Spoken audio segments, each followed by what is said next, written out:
ఆచరణ యోగ్యమైన సూత్రాలు గల సాటి లేని గ్రంథం బైబిల్ అనేటటువంటి పాఠం 7వ విశిష్టతను గురించి ఈ సమయంలో మనం తెలుసుకుందాం ప్రియులారా. ప్రపంచంలో దైవ గ్రంథాలుగా పిలువబడుతున్నటువంటి పుస్తకాలు చాలాగే ఉన్నా కూడా అన్నీ ప్రస్తుత కాలానికి ఆచరణ యోగ్యంగా ఉండేవి కావు అన్నటువంటి విషయం చాలా వాటి యొక్క చట్టాలను వాటిలో కొన్ని శిక్షలను చూసినప్పుడు మనకు అర్థం అవుతుంది.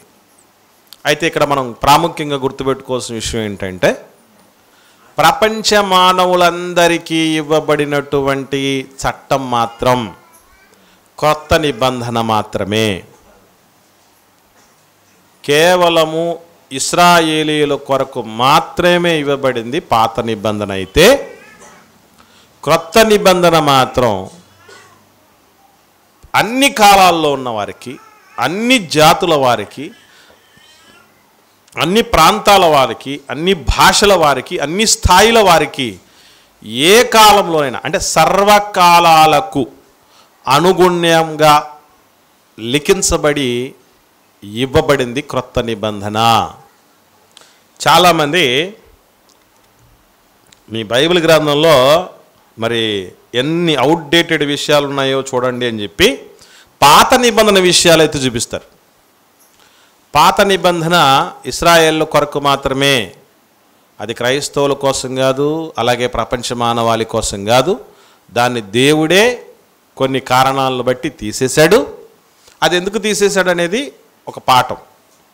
అయితే గుర్తుపెట్టుకోవాల్సిన విషయం ఏంటంటే క్రొత్త నిబంధన ఏదైతే ఉందో ఆ క్రొత్త నిబంధన మనకు మత్తయి సువార్తలో నుంచి ప్రారంభమవుతుంది. ఎస్పెషల్లీ ఫుల్ ప్లెడ్జ్డ్గా ప్రారంభమయ్యేది అపోస్తలుల కార్యముల నుంచి.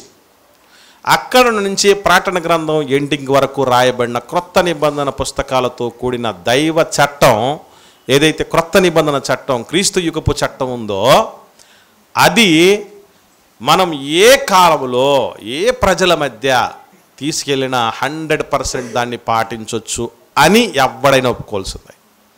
ఎందుకు అనంటే ఈ ప్రపంచం ఎప్పటికీ సతమతమయ్యేటటువంటి సమస్యలు కొన్ని ఉన్నాయి. వాటిల్లో ప్రాంత భేదాలు, భాషా భేదాలు, లింగ భేదాలు, ఆర్థిక అసమానతలు, వర్ణ అసమానతలు, ఇలా అసమానతలను ఏ సమాజం కూడా హర్షించదు, ఇష్టపడదు. కొందరిని కొన్ని పరిస్థితులను బట్టి, ఆర్థిక పరిస్థితులను బట్టి దూరం పెట్టడం, కొందరిని దగ్గర చేసుకోవటం మనం చూస్తున్నాం. అలాగే సామాజిక స్థాయిని బట్టి, విద్యార్హతలను బట్టి, భాషను బట్టి, ప్రాంతాన్ని బట్టి, కులాన్ని బట్టి, మతాన్ని బట్టి దగ్గర పెట్టడం, కొందరిని దూరం పెట్టడం, కొందరిని ప్రేమించడం, మరికొందరిని ద్వేషించడం సమాజంలో మనం చూస్తున్నాం. ఇటువంటి వాటికి 100% చెక్ పెట్టాలంటే ఒక్క క్రైస్తవంతోనే సాధ్యం, ఒక్క బైబిల్ గ్రంథంతోనే సాధ్యం. ఇదిలా చెప్పగలం అని అంటే కొన్ని విషయాలు మనం చూద్దాం. ఏమండి, కొత్త నిబంధనలో చెప్పబడినటువంటి విషయాలు ఎంత అద్భుతమైనటువంటి విషయాలు దేవుడు చెప్తున్నాడు అనేటువంటి విషయాలు ఆలోచన చేస్తూ మనం ముందుకు సాగుదాం. గలతీలకు రాసిన పత్రిక చూద్దాం. ముందుగా పౌలు గారు గలతీలకు రాసిన పత్రిక 3వ అధ్యాయం 26, 27 వచనాలు చూద్దాం. 26, 27, 28 వచనాలు చూస్తాం. యేసుక్రీస్తునందు మీరందరూ విశ్వాసము వలన దేవుని కుమారులై ఉన్నారు. క్రీస్తులోనికి బాప్తిస్మం పొందిన మీరందరూ క్రీస్తును ధరించుకుని. ఇక్కడ మీరందరూ అంటే కేవలం యూదులు అనుకుంటారేమో, ఇశ్రాయేల్ అనుకుంటారేమో, డబ్బున్నోళ్ళు అనుకుంటారేమో, గొప్ప వర్ణం ఉండేవాళ్ళు అనుకుంటారేమో, గొప్ప తెలివిమంతులు అనుకుంటారేమో అని దేవుడిచ్చిన ఒక క్లారిఫికేషన్ ఏంటంటే అవన్నీ కాదు అంటూ 28వ వచనంలో ఏమన్నాడు? ఇందులో యూదుడు గ్రీసు దేశం అంటే ఏంటి అర్థం? జాతి భేదము లేదు.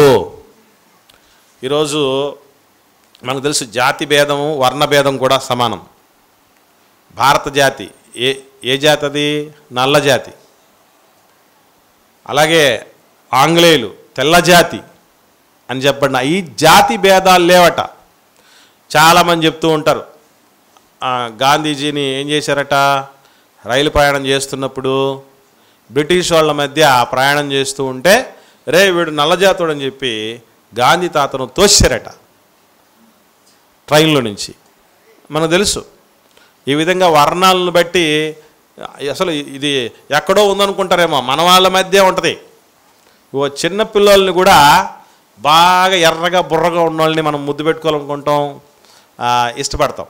అదే కర్రీగా ఉండాలనుకోండి ఏం చేస్తాం, దూర పెట్టాలనుకుంటాం. అసలు ఎందుకు కడుపును పుట్టిన వాళ్ళలోనే ఒకరు బాగా ఎర్రగా ఒకరు నల్లగా ఉన్నారనుకోండి, ఎంత కాదనుకున్నా బయటికి చెప్పలేకపోయినా కూడా ఆ ఎర్రగా ఉన్న వాళ్ళ మీద కాస్త ఆ గుడ్ విల్ అనేది ఉంటుంది, ఆ కలర్కున్న మేనియా అది. అందుకే ఈరోజు పుట్టగొడుగుల్లా ఏం పుట్టుకొచ్చాయంటే బ్యూటీ పార్లర్లు పుట్టుకొచ్చాయి. చిత్రంగా మీరు ఎక్కడైనా సరే ఒక యూట్యూబ్ ఛానల్ స్టార్ట్ చేసి బాగా సంపాదించాలంటే ఏం అవసరం లేదు, గ్లో. మీరు ఫలానా పని చేస్తే మీ ముఖం, మీరు ఎంత కర్రోళ్ళైనా ఎంత నల్లగా ఉండాలైనా ఈ పని చేయండి మీరు బాగా వచ్చేస్తారనేది ఏ చెత్త విషయాన్ని పెట్టండి, ఖచ్చితంగా లక్షల మంది చూస్తారు. కారణం ఏంటి, దయ్యం ఎప్పుడో కనుక్కున్నాడు, మానవుడు చర్మాన్ని కాపాడుకోవడానికి ఏం చేస్తాడట తెలుసండి, చర్మాన్ని ఇచ్చేస్తాడట. అప్పుడు బ్యూటీ పార్లర్లో ఆడ హెయిర్ కటింగ్ సెలూన్లలో ఈ ఫేస్ ప్యాక్లు వేసేటప్పుడు చేస్తారు చూసారా, వాడు గంటల సేపు అక్కడే పెట్టేసి ఏదేదో పూసేస్తాడు. సార్ మీరు కదలకని అంటాడు. వాడు తీసినప్పుడే తీయించుకోవాలి, ఎట్ట చెబితే అట్ట వినాలి. ఇటువంటి భేదాలు ఏవి ఉండవు. ఈవెన్ బైబిల్లోనే మనకు ఏమని రాయబడిందంటే, ఒక సహోదరి ఉందట, ఆమె ఎండ వేడిమికి ద్రాక్ష తోటలో పనిచేస్తూ ఆమె నలుపుగా మారిపోతే నల్లని దానినని నన్ను చిన్నగా చూడొద్దు అని మాట్లాడుతుంది. కాబట్టి అలా ఉంటుంది. కానీ క్రీస్తులోనికి బాప్తీసం తీసుకున్నటువంటి వచ్చినటువంటి వాళ్ళందరూ మీలలో ఏమైనా ఇటువంటి వర్ణ విభేదాలు ఏమైనా ఉన్నాయేమో పోగొట్టుకోండి, మంచిది కాదు. ఓకే, ఇందులో యూదుడని గ్రీసు దేశస్తుడని లేదు. చిత్రం చెప్పమంటారా, అసలు వాస్తవంగా లోకపరంగా యూదుడు గ్రీసు దేశస్తుడు ఇద్దరు కలిసి ఒకే చోట ఒకే మాట మీద ఉండటం, ఒకే బాటలో నడవటం చరిత్రలో జరగని పని.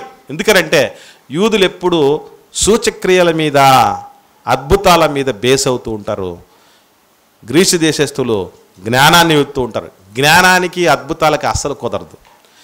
అద్భుతం జ్ఞానంకి పొసగదు. ఎప్పుడు జ్ఞానంతో ఆలోచన చేస్తే ఎప్పటికీ అంతుపట్టదు. యోన తిమింగం గడుపులో 3 రోజులు ఉన్నారు, అది అద్భుతమా లేకపోతే జ్ఞానమా? అద్భుతం. జ్ఞానం నమ్ముతుందా దాన్ని? నమ్మదు. అలా పరస్పర విరుద్ధమైనటువంటి వాళ్ళు కూడా ఏమైపోయారంటే ఒకే చోటకు వచ్చి దేవా నీకు స్తోత్రం అన్నటువంటి పరిస్థితుల్లో ఉండి ఒకే చట్టంలోనికి రావటం ఒక్క క్రిస్టియానిటీతో సాధ్యం. ఇంకా కింది చదివితే దాసుడు స్వతంత్రుడు అంటే, దాసుడు అంటే వాడు ఆర్థికపరమైనటువంటి స్థితిలో చాలా చితికిపోయినటువంటి వాడే ఉంటాడు, వాడు దాసుడు. స్వతంత్రుడు అంటే వాడు ఆర్థికంగా ఒక ఉన్నత స్థితిలో ఉంటాడు. మరి వీళ్ళిద్దరి మధ్య ఉన్నటువంటి అంతరాన్ని తొలగించాలని ఎందరో ప్రపంచంలో రావడం జరిగింది. కానీ క్రిస్టియానిటీ దీన్ని కూకటి వేలతో పెళ్లగించగలదు. ఆచరణ యోగ్యమైన సూత్రాలు, ఆర్థిక అసమానతలను, జాతి భేదాలను, వర్ణ భేదాలను రూపుమాపేటటువంటి శక్తి సామర్థ్యం కలిగింది కొత్త నిబంధన. ఇంకా చూద్దాం. పురుషుడు స్త్రీ, ఇది ఏ భేదం? లింగ భేదం. లింగ భేదాలు ఏవి లేవు. ఈరోజు మీరు తెలుసో తెలీదో, కూలి చేసే దగ్గర నుంచి ప్రతి దానిలో పురుషుడు స్త్రీ అనేటువంటి భేదాలు కనబడుతూనే ఉంటాయి, మనకు తెలుసు. ఈవెన్ చదువుల విషయంలో కూడా ఇప్పటికీ మనం చూస్తూ ఉంటాం. కొడుకైతే కాన్వెంట్లో చదువుతాడు, కూతురైతే గవర్నమెంట్ స్కూల్లో చదువుతుంది.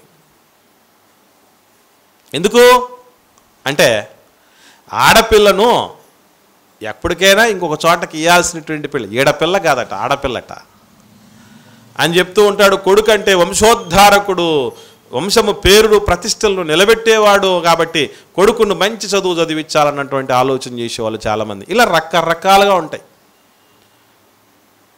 ఇప్పటికీ మన దేవుని పిల్లల్లో క్రైస్తవుల్లో కూడా ఆడపిల్ల పుట్టిందంటే ముఖమంతా మాడిపోతుంది చాలామందికి.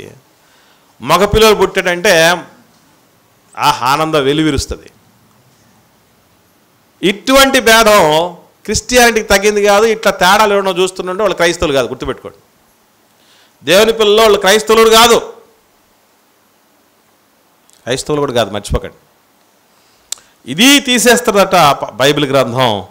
కాబట్టి యేసుక్రీస్తునందు మీరందరూ అంటే జాతి భేదాలు, వర్ణ భేదాలు, ఆర్థిక భేదాలు, లింగ భేదాలు, ఇంతకు మించి ప్రపంచంలో సమస్యలు ఏం లేవు సుమా. వీటన్నింటినీ తీసేయగలదట. వీటిలో ఒక్కొక్కటి మనం ఆలోచన చేస్తే దేవుడు ఎంత అద్భుతంగా మనకు ట్రీట్మెంట్ ఇస్తున్నాడో చూడగలిగితే కొన్ని సందర్భాలను మనం జాగ్రత్తగా ఆలోచిస్తూ ముందుకు సాగుదాం. సామాజికంగా వెనకబడినటువంటి వాళ్ళని దూరం పెట్టే పరిస్థితుల్లో మీరు ఉంటారేమో, అలా ఉండకండి. ఒకరిని డబ్బు కొలమానంగా వాటికి విలువనివ్వటం ఇవ్వకపోవటం పొరపాటు కూడా చేయకండి అని చెప్పడానికి యాకోబు రాసిన పత్రిక 2వ అధ్యాయం ప్రారంభం నుంచి మొదటి 4 వచనాలు చూద్దాం. ఇక్కడ గుర్తుపెట్టుకోవాల్సినటువంటి విషయం ఒకటే ప్రియులరా, మరి ఇప్పుడు క్రైస్తవ సమాజంలో ఇటువంటి మనం చూడలేం కదా అని ఎవరికైనా డౌట్ వస్తే గుర్తుపెట్టుకోండి, అది పాటించకపోయిన వాడి తప్పు తప్ప ఆదర్శాలను పెట్టిన దేవుడి తప్పు కాదు. మళ్ళీ చెప్తున్నాం, చదువుకొని బాగుపడరని ప్రపంచంలోనే నంబర్ 1 స్కూళ్ళకు కాలేజీలకు అమ్మనాలను పంపిస్తున్నారు. కానీ చదువుకోకున్నాడు ఫెయిల్ అయ్యేస్తే వాడి తప్పు అవుతుంది తప్ప అన్ని ఫెసిలిటీస్ కల్పించి పంపించిన అమ్మనాన్నల తప్పు కాదు. అలాగే చూద్దాం ఎంతగా దేవుడు నేర్పిస్తున్నాడంటే 2వ అధ్యాయం యాకోబు రాసిన పత్రిక ప్రారంభం నుంచి, నా సహోదరులరా, మహిమా స్వరూపియగు మన ప్రభువైన యేసుక్రీస్తును గుర్చిన విశ్వాస విషయంలో మొమాటం గలవారై ఉండద్దు. ఎందుకొచ్చింది మొమాటం అని అంటే, ఎలాగంటే బంగారు ఉంగరం పెట్టుకుని ప్రశస్త వస్త్రాలు ధరించుకొని వచ్చినటువంటి ఒకడు మీ సమాజ మందిరంలోనికి వచ్చినప్పుడు మురికి బట్టలు కట్టుకున్న దరిద్రుని లోపలికి వస్తే మీరు ప్రశస్త వస్త్రాలు ధరించుకున్న వాడిని చూచి సన్మానించి నీవిక్కడ మంచి స్థలం ముందు కూర్చుండమని చెప్పి ఆ దరిద్రునితో నీవిక్కడ నిలుము, లేదా ఇక్కడ నా పాదపీఠమునకు దిగువన కూర్చుండమని చెప్పిన ఎడలా మీ మనస్సుల్లో భేదాలు పెట్టుకుంటున్నారు, మీరు దురాలోచనలతో విమర్శ చేసిన వారు అవుతున్నారు. దేవుడు చెప్పేశాడు ఇటువంటి తప్పులు మీరు చెయ్యొద్దు అని. ఆర్థిక పరంగా తేడాలు ఉన్నటువంటి వాళ్ళను ఎవరైనా వచ్చారు సంఘంలోకి వచ్చేసారని అంటే దూరం పెట్టడం కాదు, అంత మాత్రమే కాదు, వాళ్ళిద్దరిని సమానంగా చూడమండమే కాదు, దేవుడు చెప్పినటువంటి మంచి పద్ధతి ఆచరణ యోగ్యమైన సూత్రాలతో కూడిన విషయం ఏంటంటే, సంఘంలోనికి వచ్చిన వాళ్ళలో ఒకడెప్పుడు బాగా డబ్బున్నోడిగా ఒకడెప్పుడు ఏమీ లేనోడిగా పొరపాటును కూడా ఉండకూడదు. అది దేవుడు తీసుకున్న నిర్ణయం తెలుసా. ఒకసారి చూద్దాం. దేవుడు వీళ్ళిద్దరినీ సమానంగా చూసేసుకో అన్నటువంటి మాటే కాదు, పేదోడే ఉండకూడదు అసలు. దేవుడి చట్టం ఎంత అద్భుతమైన చట్టం అంటే ఆచరణయోగ్యమైన సూత్రాలు. ఈ ప్రపంచంలో గరీబీ హటావో బికారీ హటావో అన్న నినాదాలు ఇప్పటికీ వినిపిస్తూనే ఉన్నాయి. పంచవర్ష ప్రణాళికల్లో ప్రతి సంవత్సరం చేస్తున్న బడ్జెట్లో పేదరికాన్ని తీసేయాలి అనేటువంటి ఆలోచన చేసేవాళ్ళు ఉంటారు. అని వాళ్ళకి సాధ్యం కావట్లేదు. మొదటి శతాబ్దంలో దాన్ని సాధ్యపరిచి చూపించింది క్రైస్తవ్యం, నిజమైన క్రైస్తవ్యం. ఈరోజు మనం కూడా పాటిస్తే మనకు కూడా సాధ్యం అవుతుంది. కొరింథీయులకు రాసిన 2వ పత్రిక చూద్దాం. పౌలు గారు కొరింథీయులకు రాసిన 2వ పత్రిక 8వ అధ్యాయం 14-15 వచనాలు చూద్దాం. 14-15 వచనాలు. హెచ్చుగా కూర్చుకొనిన వానికి ఎక్కువ మిగలలేదని, తక్కువగా కూర్చుకొనిన వానికి తక్కువ కాలేదని వ్రాయబడిన ప్రకారం అందరికీ సమాజం రావాలి అని ఎందరో కళ్ళుగన్నాడు ప్రపంచంలో. మరి ముఖ్యంగా ఆర్థిక అసమానతలు ఉండకూడదు. ఉన్నోడు ఎప్పుడూ ఉన్నోడు కానీ ఉండిపోతున్నాడు, లేనోడు ఎప్పుడు లేనోడు కానీ ఉండిపోతున్నారు. వీళ్ళ మధ్య అంతరం పెరిగిపోతూ ఉంది. చాలా ఫలాలను అందుకోలేకపోతున్నాడు డబ్బు లేనివాడు అన్నటువంటి బాధలు కలిగినటువంటి సమాజంలో సొల్యూషన్ ఎక్కడ, పరిష్కారం ఎక్కడ అంటే దేవుడు చెప్తున్నాడు. మహనీయుడు దేవుడు తన గ్రంథంలో ఏమనంటే, ప్రస్తుతమందు మీ సమృద్ధి అంటే డబ్బులున్నోళ్ళు వారి అక్కరకు, మరి ఒకప్పుడు వారి సమృద్ధి మీ అక్కరకు సహాయమై ఉండవలనని ఇలాగో చెప్పుచున్నాడు. అంటే అర్థం ఏంటి? ఉన్నోడి దగ్గర అట్లాగే ఉండిపోకూడదు, వాడి దగ్గర నుంచే ఎట్లా రావాలి, లేనోడి వైపుకి ప్రవహించాలి దాతృత్వం. ఒకనాటికి లేనోడు ఒకవేళ డబ్బులు ఎక్కువనోడు అయ్యాడు అనుకోండి, వీడు చిన్నోడు అయిపోయాడు, డబ్బు లేనోడు అయ్యాడు. అప్పుడేమవ్వాలి? వీడి దగ్గర నుంచి ఇటువైపు రావాలి. మొత్తానికి ఎప్పుడు ఎలా ఉండాలనుకుంటాడు? దేవుడి దగ్గరికి వచ్చిన పిల్లలందరూ కూడా సమానంగా ఉండాలి. చూస్తూ ఉంటాం కొన్ని చోట్ల పండుగలు సందర్భాల్లో కొందరు వేల రూపాయలు విలువ చేసే బట్టలు వేసుకొని వస్తారు, కొందరు వందల రూపాయలు విలువ చేసే బట్టలు కూడా వేసుకు రాలేరు. అప్పుడు అనిపిస్తుంది ఏమనంటే, బైబిల్గానే ఏ గూట్లోనో ఒళ్ళోనో ఉండిపోయింది, నోట్లోనో ఆగిపోయింది తప్ప బ్రతుకులోకి రాలేదు అని. నిజముగా దేవుని పిల్లలంగా మనం అందరం ఎట్లా ఉండాలంటే, ఎక్కడ లేమి ఉంటుందో అక్కడికి ఉన్నోడి దగ్గర నుంచి ప్రవహించాలి. ఎక్కడ ఉన్నోడు ఉంటాడో వాడు వాలంటీర్గా లేని వాడి దగ్గరికి రావాలి. ముఖ్యంగా గుర్తుపెట్టుకోండి, ప్రపంచాన్ని అంతటిని ఉద్ధరించే పని మనకొద్దు. ముందు ఎక్కడ చూడాలి? ముందు సంఘంలో చూడాలి. దేవుడిచ్చినటువంటి స్థానిక సంఘంలో పరిస్థితులను ఆలోచన చేయగలగాలి. అలాగని వాళ్ళు ఏదో తప్పులు చేసో, లేదా జూదమాడో, లేదా వ్యభిచారం చేసినటువంటి అప్పులన్నీ తీర్చమని కాదు. మరొక విషయం చూద్దాం. మరొక అద్భుతమైనటువంటి విషయాన్ని మనం జాగ్రత్తగా గమనించగలిగితే, కుటుంబం విషయంలో ఈ యొక్క విషయం చూసుకొని మనం ముగించుకుందాం. అంటే ఆచరణ యోగ్యమైన సూత్రాలు ఎంత అద్భుతంగా ఉంటాయనేది, ఎస్పెషల్లీ ఈ ప్రపంచం అంతా ఎక్కడ సతమతమైపోతుంది, చతికిలబడుతోంది, ఇబ్బంది పడుతుంది అంటే మరి ముఖ్యంగా కుటుంబం, ఫ్యామిలీ మెయింటెనెన్స్లో చాలా ఇబ్బంది పడుతుంది. మరి ముఖ్యంగా మెయింటెనెన్స్ అనగానే ఆర్థికపరమైన మెయింటెనెన్స్ కాదు, రిలేషన్ మెయింటెనెన్స్లో మరి ముఖ్యంగా ఏ రిలేషన్ల దగ్గర ఇబ్బంది పడుతుంది అంటే భార్యాభర్తల సమస్యల దగ్గర ఇబ్బంది పడుతుంది. ఒక ఆయన అంటాడు, మన చర్చిలోనే విన్నా నేను ఆ విషయం. ఏమనంటే, అన్న ఎప్పుడు చెప్పినా భార్యాభర్తల గురించి ఎక్కువ చెప్తూ ఉంటాడు. ఎందుకు అంటే, మరి ఏం చేద్దాం, సమస్య అంత ఉంది. వద్దన్నా నా దగ్గరకు వచ్చి వినపడుతూ ఉంటాయి అవే. పలానోళ్ళు ఇలాగా, పలానోళ్ళు ఇలాగా, పలానోళ్ళు ఇలాగా, ఇలాగ. ఇదే కాదు, ప్రపంచమే అక్కడ వస్తుంది సతమతమై. ముందు ఇక్కడ గెలిస్తే, ఈ బంధాల్లో గెలిస్తే మళ్ళీ అన్ని దాంట్లో గెలుస్తుంది. ఎలా మరి అమ్మనాన్నలు చెప్తారా? చిత్రం తెలుసా? కొడుకు అలా పెరుగుతూ ఉంటే భార్యను ఎట్ట చూసుకోవాలని ట్రైనింగ్ ఇచ్చినటువంటి అమ్మనాన్నలు ఉంటారు, మహానుభావులు. అరే భార్య ఏంటో తెలుసారా నీకు అని చెప్పిన వాళ్ళు ఉంటారా? చెప్పిన వాళ్ళు ఉంటే కొడుకులందరూ పురుషులందు పుణ్యపురుషులు వేరే అన్నట్టు అట్లా పుణ్యపురుషులు అయిపోయాడు.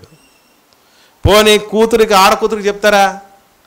భర్త అంటే ఇదమ్మా, నీ జీవితంలో అంత విలువైనవాడు అనేటువంటి విషయం చెప్తారా అంటే అది చెప్పి చావరిళ్ళు. ఈ పక్క ఒక కొరివిని, ఆ పక్క ఒక కొరివిని, ఇద్దరిని రెండు కొరువుల్ని పెంచి జతపరిస్తే, కొరువులుగా జతపరిస్తే ఏమవుద్ది?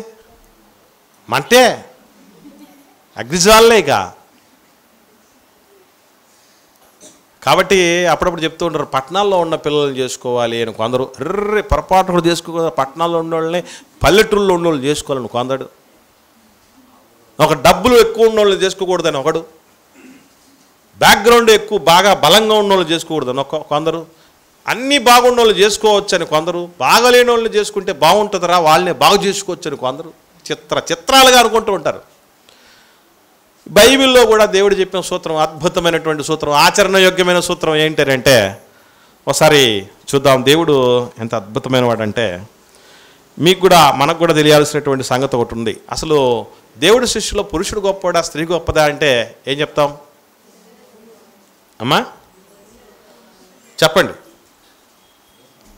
పురుషుడు గొప్పవాడా స్త్రీ గొప్పదా అంటే మన దగ్గర ఏం ఆన్సర్ ఉంటుంది? అయితే గీతే 3 ఆన్సర్లలో ఒకటి ఉంటుంది. 1 పురుషుడు గొప్ప, 2 స్త్రీ గొప్ప, 3 ఇద్దరు గొప్పే. కానీ 4వ ఆప్షన్ ఉంది, అదే ఆచరణయోగ్యమైంది. చదువుదాం. కొరింథీయులకు రాసిన మొదటి పత్రిక పౌలు గారు 11వ అధ్యాయం పౌలు గారు కొరింథీయులకు రాసిన మొదటి పత్రిక 11వ అధ్యాయము 11-12 వచనాలు చూద్దాం. అయితే ప్రభువునందు స్త్రీకి వేరుగా పురుషుడు లేడు, పురుషునికి వేరుగా స్త్రీ లేదు, స్త్రీ పురుషుని నుండి ఎలాగో కలిగెనో. ఇక్కడ ఆగారనుకోండి, మనకెవరు గొప్పలనిపిస్తుంది? స్త్రీ పురుషుడి నుంచి కలిగింది. పురుషుడు ఎప్పుడైనా గొడవ పడేటప్పుడు ఏం చెప్తాడంటే, హలో, ఫస్ట్ చేసింది ఎవరు అనుకున్నావు? నన్నే, పురుషుడినే. దేవుడు ఆదామును చేశాడు కాబట్టి నేను ఫస్ట్, నేను గొప్ప అని ఆర్గ్యూ చేస్తాడు పురుషుడు. అందుకే కిందికి వస్తే దేవుడు అన్నాడు, పురుషుడి నుండి స్త్రీ ఎలాగ కలిగెనో అలాగే స్త్రీ మూలముగా పురుషుడు కలిగెను. పురుషుడు స్త్రీ మూలంగా కలిగాడట. అంటే ఇప్పుడు కయ్యను ఎట్టు పుట్టాడు? అవ్వమ్మకే. హేబెలు అవ్వమ్మకే. ఒక్కసారే పురుషుడికి పుట్టింది స్త్రీ, ప్రతిసారి స్త్రీకే పుడుతున్నాడు పురుషుడు. ఇప్పుడు చెప్పండి, ఎవరు గొప్ప? అందుకే ఇప్పుడు చెప్పినా కూడా ఏమంటారంటే ఇద్దరు గొప్ప అంటారు. కాదు, కిందికి చూద్దాం. సమస్తమైనవి దేవుని మూలముగా కలిగి ఉన్నవి. అది విషయం. అంటే దేవుడు గొప్ప. ఇద్దరిని నేను గొప్ప అంటే నేను గొప్ప అని కొట్టుకు చేస్తున్న వాళ్ళని ఒక విధంలో నువ్వు గొప్ప పురుషుడా, మరొక విధంలో నువ్వు గొప్ప స్త్రీ, ఇలా గొప్ప విధాలుగా గొప్పలుగా మిమ్మల్ని చేసిన నేను ఇంకా గొప్ప అని దేవుడి దగ్గరికి తీసుకురావటం జరిగింది. చూసారా సమస్య? అందుకే గుర్తుపెట్టుకోండి, భార్యాభర్తల సమస్యలు కావచ్చు, కుటుంబ సమస్యలు కావచ్చు, ఏ సమస్యలైనా సరే ఎక్కడికి వస్తే మనకు పరిష్కారం దొరుకుతుందని అంటే దేవుడి దగ్గరే, దైవ గ్రంథం దగ్గరే దొరుకుతుంది. ఒక్కటే దేంట్లో సంతకం పెట్టి జీవితంలోకి ఎంటర్ అవ్వాలంటే, క్రిస్టియానిటీలోకి కానీ వైవాహిక జీవితంలోకి కానీ తండ్రిగా కానీ తల్లిగా కానీ ఏ బాధ్యతలోకైనా కాదు సరే, కొత్త నిబంధన చట్టం ఏం చెబుతుందో, ఏం చేయమంటుందో అది నేను చేస్తాను అన్న ఒక్క సంతకం పెట్టి రమ్మని చెప్పండి. ప్రాబ్లం ప్రపంచంలో వస్తే అంతొట్టు రాదు, అంతే. ఒకవేళ ఎన్ని సమస్యలు వచ్చినా కూడా దానికి పరిష్కారం ఉంది కొత్త నిబంధనలో. ఎందుకనంటే దేవుడు భూత వర్తమాన భవిష్యత్ కాలాల్లో ఉండేవాడు. లోకంలోనికి ఎంత పొల్యూషన్ వస్తుందో దేవుడికి తెలుసు. దానికి కావలసిన సొల్యూషన్ దేవుడు ముందే పెట్టాడు. నేను ఎప్పుడు చెప్తూ ఉంటా గర్వంగా ఒక మాట పరిశుద్ధ గ్రంథం గురించి. ఏమన్నా తెలుసా? ఈ ప్రపంచం సమస్య వచ్చిన తర్వాత తలలు పట్టుకొని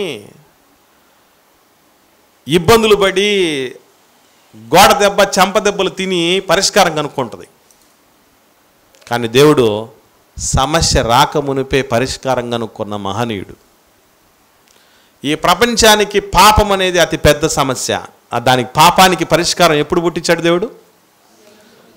కరోనా పుట్టిన తర్వాత మందు మనం కనుక్కున్నాం. పోలియో వచ్చిన తర్వాత పోలియో చుక్కలు వచ్చాయి.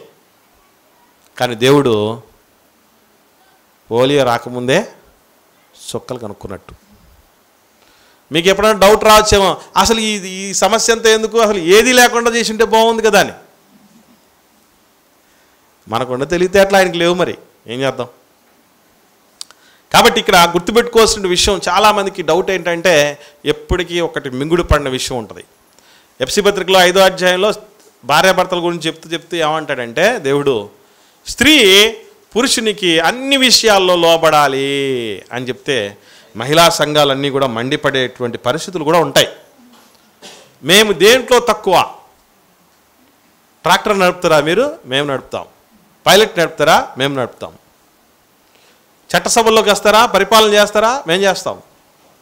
ఏం పనులు చేయగలరు మీరు? అన్నీ చేసేస్తాం మేము, మీతో ఏమాత్రం తీసిపోము అన్నటువంటి రీతిగా మాట్లాడేవాళ్ళు స్త్రీలు ఉంటారు కదా చాలామంది. కానీ వాస్తవం తెలుసండి, పురుషుడికి లోబడాలి లోబడాలి లోబడాలని, పురుషుడికి నేనెందుకు లోబడాలి అన్నటువంటి సమాజం వస్తుందని, ఇది ఆచరణయోగ్యంగా ఉండని పరిస్థితి ఉంటుందని దేవుడికి ఎప్పుడో తెలిసే పురుషుడికి సైతం ఏం చెప్పాడు తెలుసా? ఒకసారి ఇదే కొరింథీయులకు రాసిన మొదటి పత్రిక 11వ అధ్యాయం 3వ వచనం చూడండి. 3వ వచనం, ప్రతి పురుషునికి శిరస్సు క్రీస్తనియు, స్త్రీకి శిరస్సు పురుషుడనియు, క్రీస్తునకు శిరస్సు దేవుడనియు మీరు తెలుసుకొనగోరుచున్నాను. ఇప్పుడు ఏమన్నా గొడవ వస్తుందా? స్త్రీ నేను పురుషుడికి లోపడాలి ఎందుకు అని అంటే, మరి పురుషుడికి కూడా ఏముంది? నీ ఇష్టం వచ్చినట్టు పెత్తనం చలాయించడానికి లేదు నాయన, పురుషుడా నీకు, నువ్వు ఇంకొకరి కింద ఉండాలి. ఆయన ఎవరు? క్రీస్తుకి. క్రీస్తును సైతం దేవుడు ఏం చెప్పాడట? దేవునికి లోపడాలి. అంటే అందరూ, స్త్రీ అయినా పురుషుడైనా క్రీస్తు అయినా అందరూ కలిసి దేవాది దేవునికి లోబడాలి అనే పరిస్థితిని దేవుడు ఏర్పాటు చేశాడు. ఇది ఆచరణ యోగ్యమైన సూత్రాలు కలిగింది. ఎప్పుడు కొట్టు చేస్తూ ఉంటారు, ఏయ్ నువ్వు నా మాట వినాలి, నువ్వు నా మాట వినాలి. భర్త వచ్చి నా మాట వినాల్సిందే నువ్వు, ఇదిగో బైబిల్ చెప్పింది చూడు అని అన్నప్పుడు భార్య కూడా ఏం చూపిస్తుందంటే, ఏదో ఓల్డెన్ డేస్లో ఒకడు జర్నీ చేసేటప్పుడు తింటూ పోతూ ఉంటే ఆ తింటున్న దాన్ని వీడు లాక్కోవాలని, నిన్ను వాళ్ళని పొరుగు వాడిని ప్రేమించు అని చెప్పాడట వాడి దగ్గర ఉండే తీసుకోవడానికి. వీడు వాడికి ఇవ్వకూడదు అనుకొని నీ పొరుగు వాడి దగ్గర దేన్ని ఆశించొద్దు అని చెప్పాడట. అట్లాగా భార్యకు భర్త వచ్చి నేను చెప్పినట్టు నువ్వు వినాల్సిందే అని అన్నాడంటే భార్య ఏముంటుందంటే, తెలివిమంతురాలైతే, శారా నీకు చెప్పిన ప్రతి మాట విను అని దేవుడు విశ్వాసులకు తండ్రికే చెప్పాడు. నువ్వు ఎంత పెద్ద విశ్వాసివే కదా, విశ్వాసులకు తండ్రి కంటే మించినోడివా నువ్వు? విశ్వాసులకు తండ్రికే మీ ఆవిడ మాట అని చెప్పినప్పుడు నువ్వు నా మాట ఎందుకు నువ్వు విను?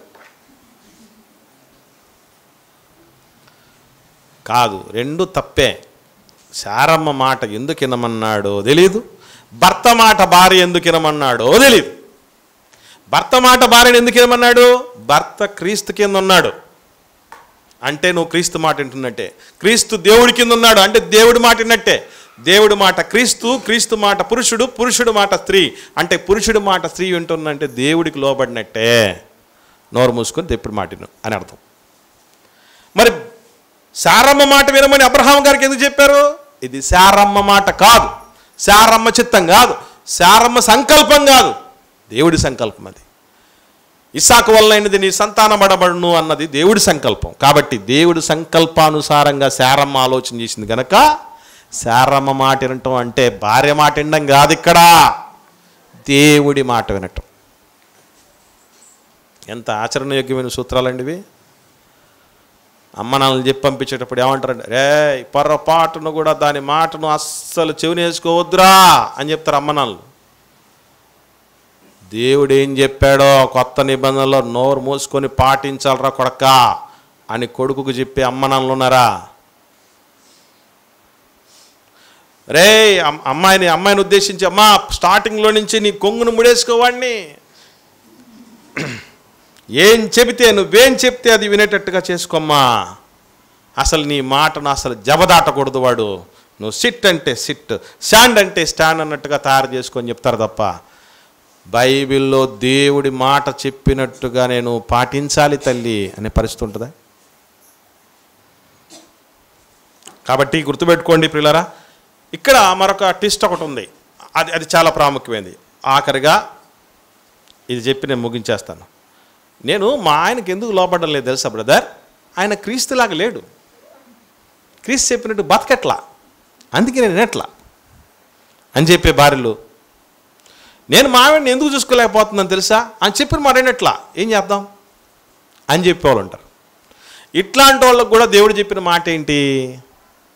ఓ మాట చూద్దాం, ఎందుకంటే ఈ డౌట్ కూడా మనకు చాలా వరకు ఉంటాయి. ఇదే కొరింథీయులకు రాసిన మొదటి పత్రిక 7వ అధ్యాయం 13వ వచనం నుండి చూద్దాం. కొరింథీయులకు రాసిన మొదటి పత్రిక 7వ అధ్యాయం 13వ వచనం నుండి, ఏ స్త్రీకైనను, నోట్ దిస్ పాయింట్, ఏ స్త్రీకైనను అంటే ఈ స్త్రీ ఎవరు? విశ్వాసి అయిన స్త్రీ. ఎందుకంటే క్లారిటీగా ఏముంది, తర్వాత ఏముంది? అవిశ్వాసి అయిన భర్త అంటే ఈమె ఎవరు? విశ్వాసి అయిన భార్య. విశ్వాసి అయిన స్త్రీకి అవిశ్వాసి అయిన భర్త ఉంటే ఆమెతో ఆయన కాపురం చేయాలని ఇష్టపడితే ఆమె అతన్ని పరిత్యజించకూడదు.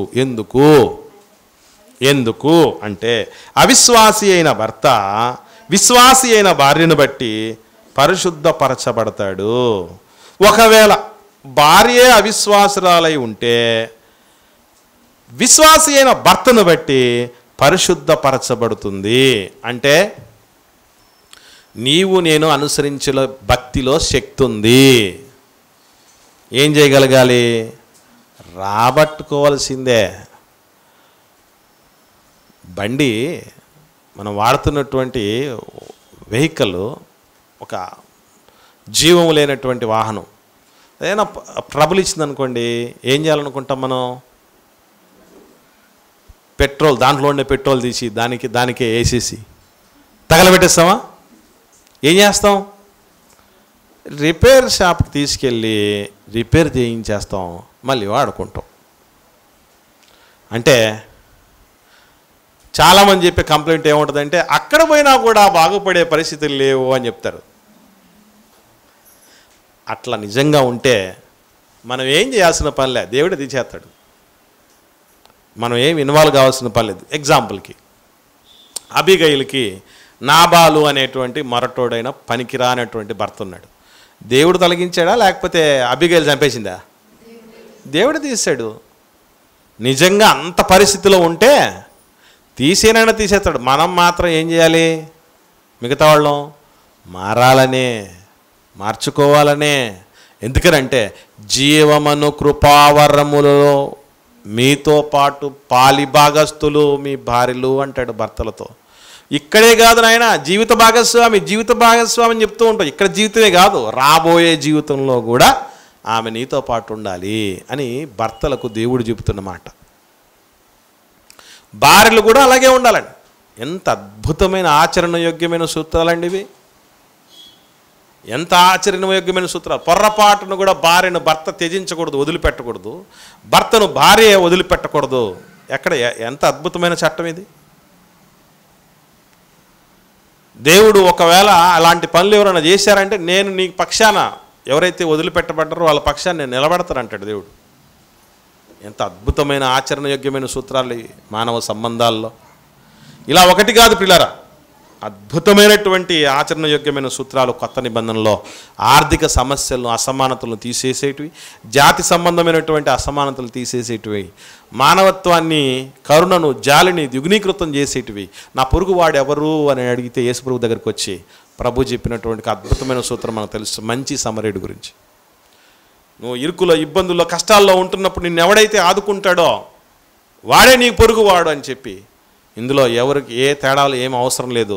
ఎవరు గొప్పవాడు అంటే ఆ సమరయుడు అనేవాడు లోకం దృష్టిలో ఎక్కడో విసిరివేయబడినవాడు, చేతగానివాడు, తృణీకరించబడినవాడు, చిన్నవాడు. కానీ వాడు చాలా గొప్పవాడు, అలాంటి వాడు.